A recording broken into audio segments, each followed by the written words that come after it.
Hello guys, welcome to my চ্যানেলে। সবাই কেমন আছো? আশা করি ভালো আছো।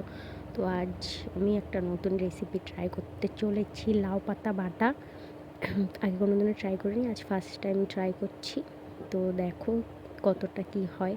তো ফার্স্টে আমি লাউ পাতাটাকে ভালো করে ধুয়ে কেটে নিয়েছি। তারপর নিয়ে নিয়েছি কালো জিরে, লঙ্কা আর রসুন।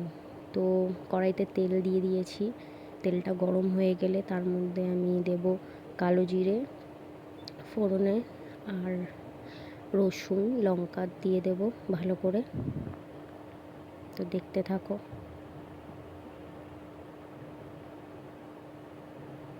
তো দিয়ে দিলাম কালো জিরেটা, তারপর রসুনটা দিয়ে দিলাম, এরপর লঙ্কাটা দিয়ে দেবো। লঙ্কাগুলো না ছিটকে এসেছিলো, মানে কি বলবো। তো লাউ পাতাটাও দিয়ে দিলাম। লাউ পাতা থেকে জলটা বেরাবে, ওটা শুকিয়ে নেব। শুকিয়ে তারপর মানে ভেজে নেবো। ভেজে তারপর লাউ পাতাটা জলটাকে শুকিয়ে নেব ভালো করে। তারপর নুন হলুদ দিয়ে দেবো। দেওয়ার পর ভালো করে নাড়াচাড়া করে ওর থেকে জলটা বেরাবে, যে জলটাকে শুকিয়ে নিতে হবে আমাদের। তো আমি কোনো দিন এটা ট্রাই করিনি, ফার্স্ট টাইম ট্রাই করছি, দেখি কেমন হয়। তোমরাও বাড়িতে ট্রাই করো। আমি ফার্স্ট টাইম খাবো লাউ পাতা বাটা। অনেকের মুখে শুনেছি খেতে ভালো লাগে, তো আজ ফার্স্ট টাইম ট্রাই করছি। তো দেখো জল বেরিয়েছে অনেকটা, কতটা ছিল আর কোনটুকু হয়ে গেছে শাকটা।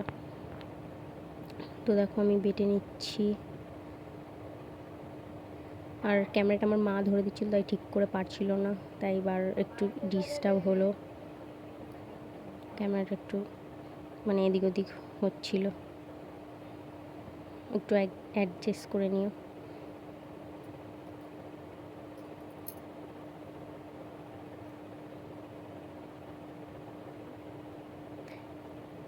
তো দেখো বেটে নিয়েছি পুরো। তো ফাইনালি আমার বাটাটা কমপ্লিট। একটু টেস্ট করেছিলাম, ভালোই লাগছিল, একটু নুনটা বেশি হয়ে গেছিলো। তো কেমন